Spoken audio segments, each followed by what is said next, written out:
Greetings, beloved. Thank you for tuning in today. It is the dream of many people to purchase homes. While many people choose to purchase a home that is already built, others may choose to build from the ground up. Either way, the builder is required to use a blueprint. A blueprint is defined as a design or plan put on paper for the purpose of constructing a building successfully. The same way construction workers follow the blueprint in order to successfully build a house, likewise, Christians who want to build a solid family must be willing to follow God's blueprint to do so. Stay tuned as we discuss the design that God has given us to follow, God's blueprint for family. We want to say thank you all for joining us today. My name is Brother Hawk Bolden. I have sitting on side of me my lovely wife, Sister Antoinette, and as always, we're glad to bring you the word of the Lord concerning God's blueprint for family. Amen. You kind of threw me for a loop when you said we didn't have any audio. I don't know what went on with it. But yeah, we're always excited about just coming together and getting in the Word. And we've had some really interesting conversation over the past few weeks concerning family and marriage. And, I pray that as you all are watching that you're being blessed. And we especially want to encourage those of you who may see this on television to feel free. We're always opening up the line for, those who are tuning in live to comment and call in at that time, but we don't want to exclude anyone. And if you're watching the message on television, you can feel free to reach us, either by email or phone at any time if there's something that you want to discuss personally, or if maybe it's something you might want to know what the Word says about a particular situation or something that we can address, on the air at any given time, as we're led by the Lord. But, just feel free to do that. Yeah, amen. And again, we're always glad to share with you the wisdom that God has given us concerning His blueprint for family. And last week we had a guest on that was telling us about a certain situation that she finds herself in, where she's waiting on the Lord's word to be fulfilled in her life concerning a spouse. And oftentimes where we get off track is with all of the distractions, and that's the word that she used. Sometimes people get distracted from what it is that God wants for them. Yeah. And a lot of times things happen in our lives that causes us to just take our our attention off of those things.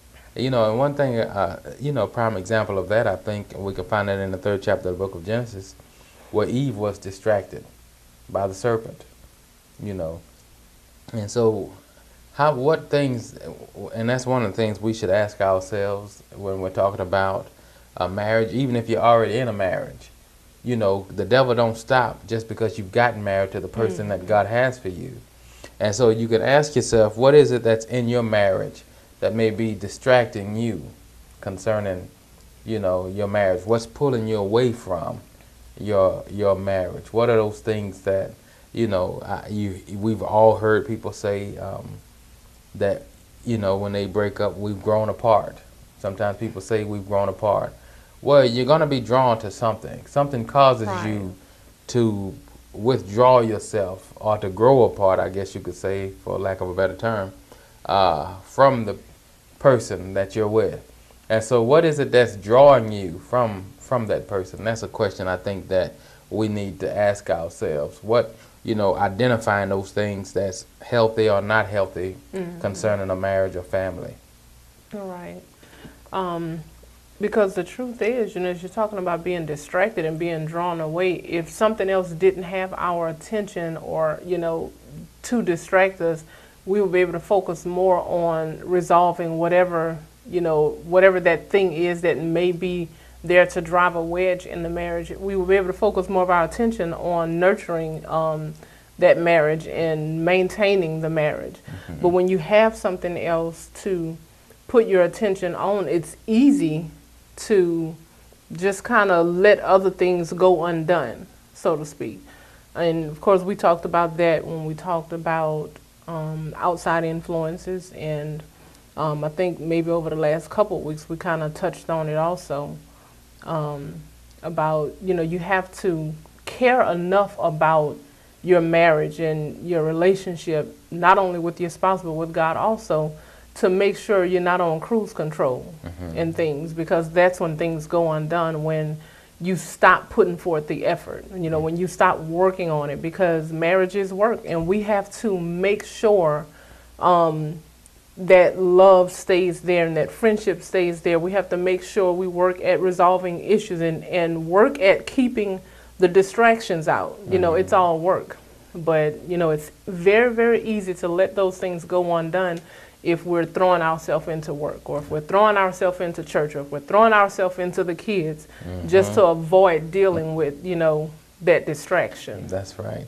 And it's so easy, you know, especially in today's society, where this culture that we're living in today is designed to cater to people's laziness and the people's, I don't know what you call it, but just to cater to them. You know, this is the microwave society where we have fast food restaurants now. At the one time, there was no such thing. But now we have fast food restaurants where you can get a whole meal, you know, in less than a couple of minutes or whatever. And, That's true. you know, so we're used to everything being quick, quick, quick. I want it, and I want it now, and I really don't want to put in the work to do it, so to speak. I want a nice meal, but I don't want to cook a nice meal. So I go to fast food, and, you know, this whole culture is geared towards selfishness, towards just the whole impatience of people. And oftentimes that plays a part into our marriage. I like what you said, how marriage is work. And oftentimes people are not willing to put in the work for the marriage, you know. They just want it to flow the way it did when they first got together. And a lot of times that doesn't happen, you know, after a while especially. And nobody want to put in the work.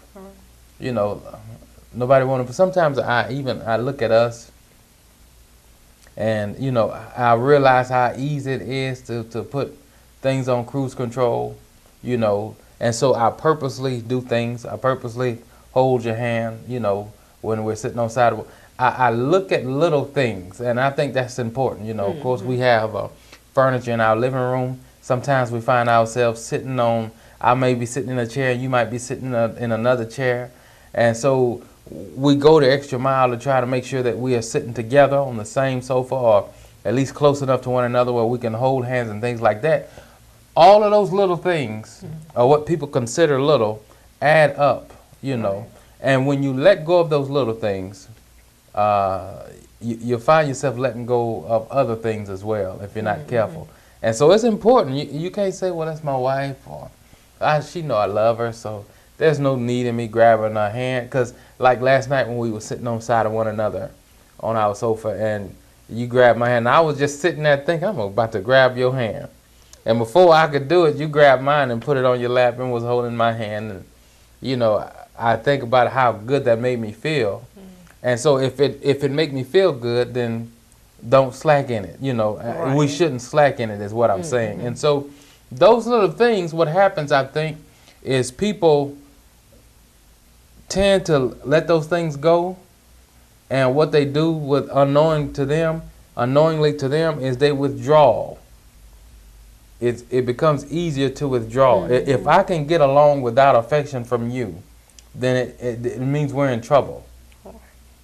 If I can train myself to go without affection, especially what we had in the beginning, if I train myself to go without it, we're in trouble, and vice versa, you see. So, right.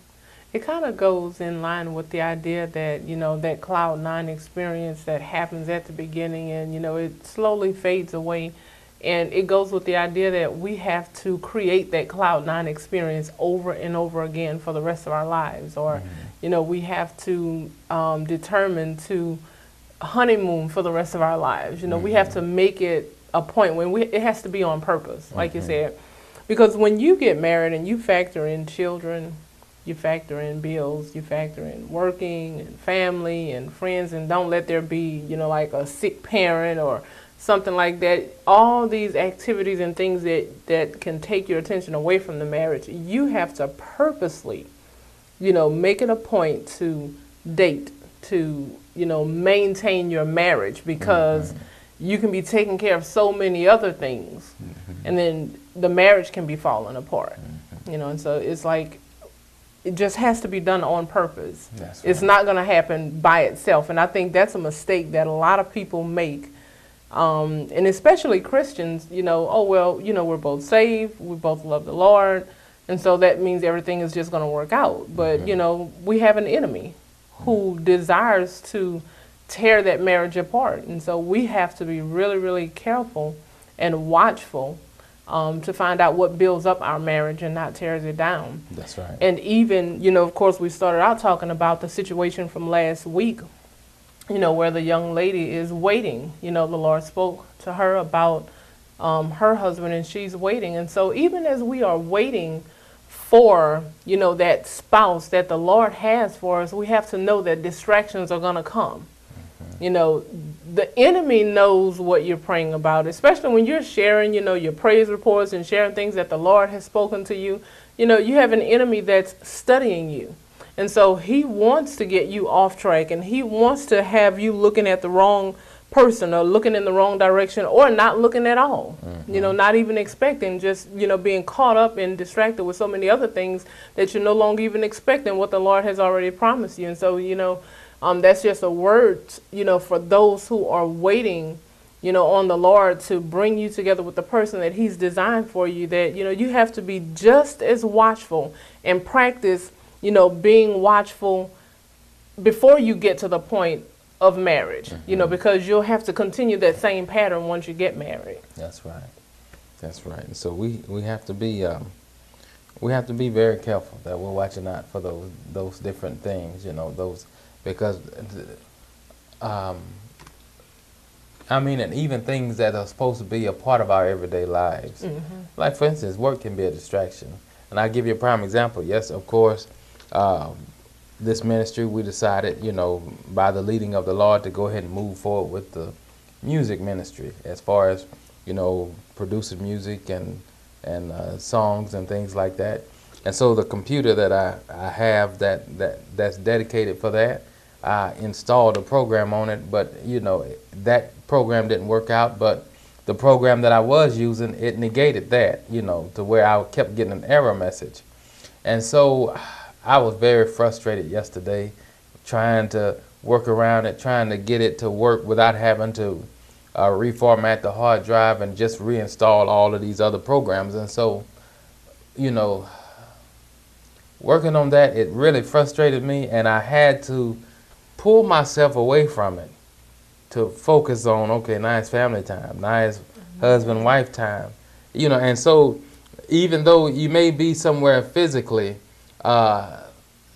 you have to make sure that your mind is there as well, Right. that your mind is not in another place, even when you're somewhere physically. So, and that was one of the things I had to work on yesterday, was trying to pull myself away from that, to spend time with you and the children and things like that, but which, again, talking about distractions and how easy it is for us when we come home from work to still be at work. Right. And it's the same thing. You can be there physically and just not there in your mind, mentally. And so it harms you. It does it does the same thing. Well, I tell you what, that's one that I'm less likely to have an issue with, because I practice.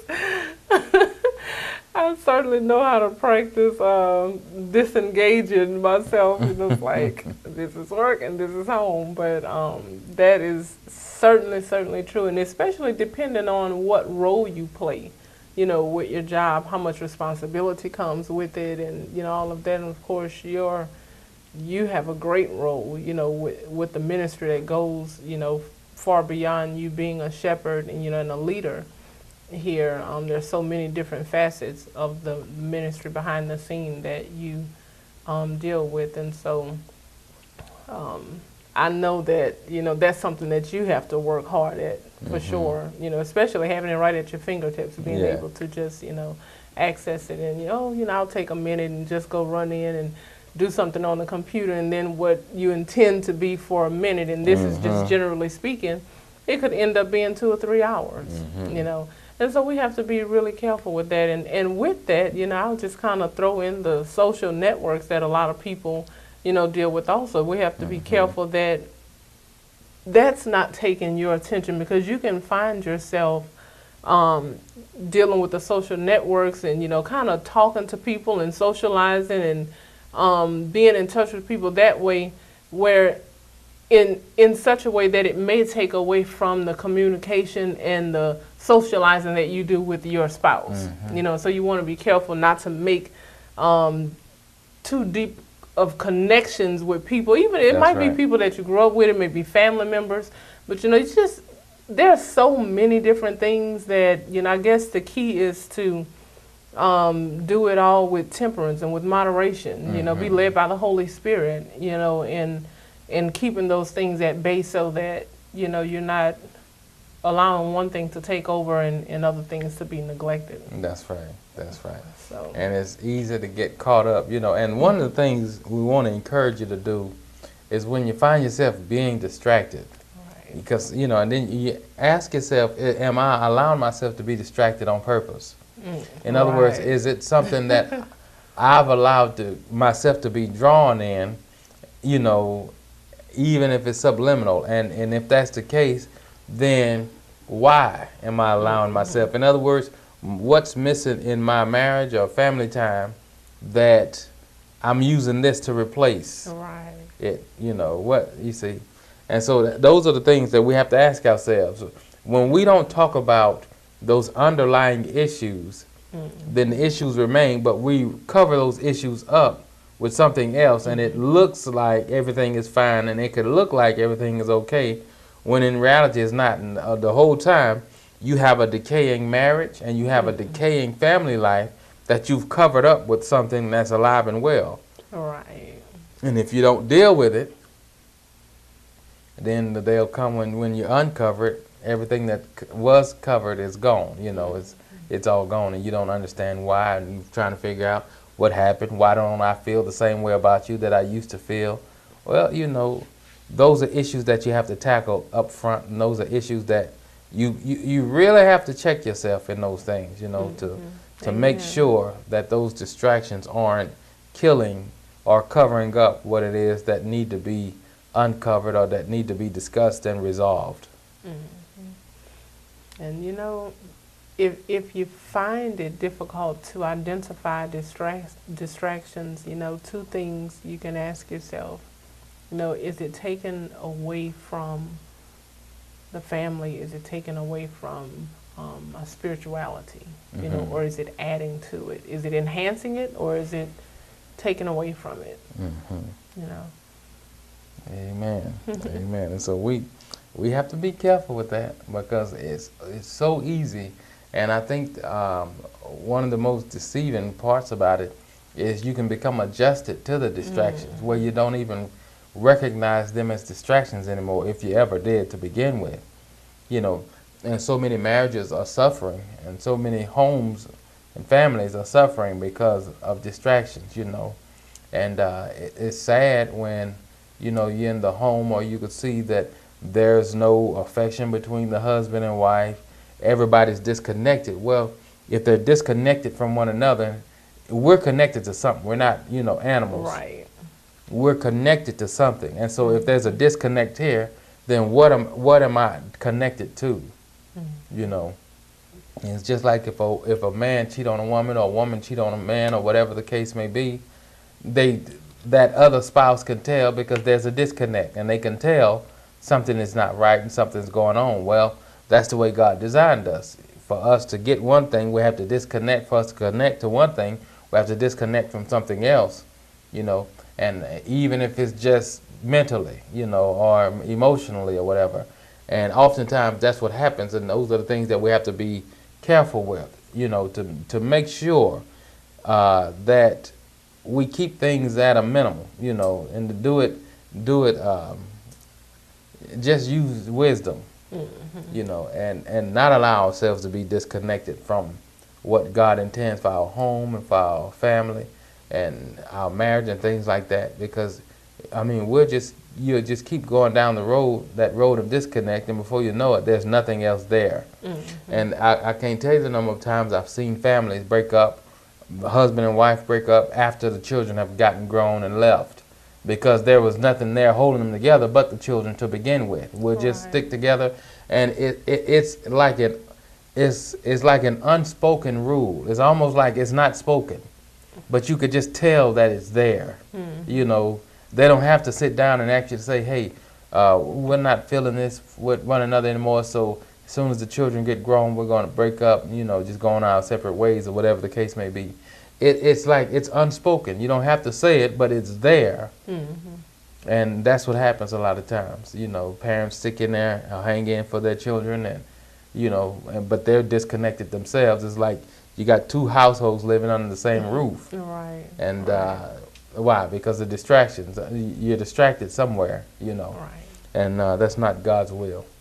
Amen. And as a matter of fact, that's one of the things that we actually talked about last week, along those same lines, about two people who maybe had children out of wedlock and wanting to get married because of the children. Even though they may not be on the same page, may be unequally yoked, you know, may not even be in love, may not, you know, what needs to be there, the foundation for the couple is not there, but then they want to try to build a family on top of that. And that's something else that, you know, I guess we have to be mindful of, that even though, and this is for people who may have had children out of wedlock, you may have those children, but marrying the father doesn't automatically make it, number one, God's will, doesn't automatically mean it's going to fix it and make it the perfect family. You know, what we have to always desire and seek to be in the will of God. Even when we've made ungodly decisions, you know, and the consequences of those decisions are there, it doesn't mean that we can't still get on the right path and walk in the path that God has designed for us. And so that's one of those things too, where, you know, you don't want to say, oh, well, you know, I had children with this person, and so that means I just have to be with this person, because, you know, God never intends for us to even be sexually involved outside of marriage. So you know, that wasn't his will in terms of you just being with that person outside of marriage. So just seek him. You know, it may be the person, it may not, but seek him, and don't make that decision of, oh, well, you know, we're going to get together because of the kids, because then you may find yourself in that same situation where after the kids are grown, then we're going our separate ways. That's right. You know, when you can be building a life, you know, in Christ. And then the second point that we brought out about that is that we teach our children to adjust to dysfunction when we choose to live like that. That's right. When we choose not to walk in the ways of the Lord, when we choose to marry who we want to marry and not wait for the person that the Lord wants us to marry, then what happens is we have to adjust to a lot of dysfunction that comes with being outside of the will of God. And then we raise children up the same way to adjust to dysfunction. And so they don't see the pure unconditional love between mom and daddy, and they don't see the family on a firm foundation, and so they come to think that, hey, this is normal. That's right. And I think the bottom line with all of that is children are not the foundation of a marriage. Right. Exactly. Having children together is not enough to keep you together. You see, that's that's a great point. They should not be. And that can become a distraction, because in those situations, people who are married together, you know, that are married, can focus their attention on the children, which, you know, okay, this is why we got married to begin with. And so we're going to pour all of our attention on them because we don't really have anything here to begin with besides children in common. And so, you know, you focus on those children and you do two things. Like you said, you teach them dysfunction because They don't know what a real healthy marriage looks like and a real family life is supposed to be like. And it also spoils them. Right. So that, you know, and oftentimes what happens is people grow up and they mimic what they saw in their homes, you know. So I grew up not seeing mom and daddy be affectionate towards one another, and so that's the way I'm going to be, you know, now thinking that it's normal. Mm-hmm. You know, thinking that that's normal, and but it's not. And those things can be a distraction. You know, when we get distracted by things like that, those things open the door up for more distractions. If I'm distracted, you know, and I marry a person who I shouldn't have married just because we have children together, well, after we get married, the distraction is going to be serving the children, catering to the children, instead of making sure that we are on a strong foundation as far as our marriage goes, you know. And it just one dysfunction on top of the other, and that's not God's will. And so we have to be careful and watch out for those things, you know. Watch out for those things. And oftentimes I think with distractions, when people get distracted with this, or they get distracted with that, as soon as this or that is over with, they go looking for something else. And they become distracted with something else. It's like, you know, instead of just tending to what you have at home, or, you know, making sure that that's on point, I guess you could say, you look for other things to throw all of your energy into and things like that. You know, and we have to guard those things. We have to be careful, you know. I mean, you and I, we made it a point not to get distracted by different things, not even our children, not to get distracted by that, not to get caught up with a lot of stuff that goes into having a family, you know, but making sure that our marriage is number one and is the foundation, you know, for our home life. And then everything else stacks on top of that, you know, because like I said, of course, children, that's not enough to keep a marriage together. You know, it might cause you to live under the same roof together, but you know, there's a big difference between that and actually being married. You know, you can have the paperwork, but without the love and all of those things that go with it, then what do you have but an arrangement? Right. You see, and so we have to be careful that we don't allow ourselves to be distracted. You know, to just stay on point and keep our priorities straight. Right. Because so many marriages today, folks are distracted by what they had before they were married. Okay, so mom and dad was a big part of my family, a big part of my life before marriage. And after marriage, I don't know how to keep them in their place. I don't know how to, you know, it's too many things can be intrusive in a family and in a marriage whenever you're not careful and you're not watchful. So you have to be careful, you know, and that's kind of what we were talking about last week as well, about being prepared for marriage, you know. Most of the time before you're married,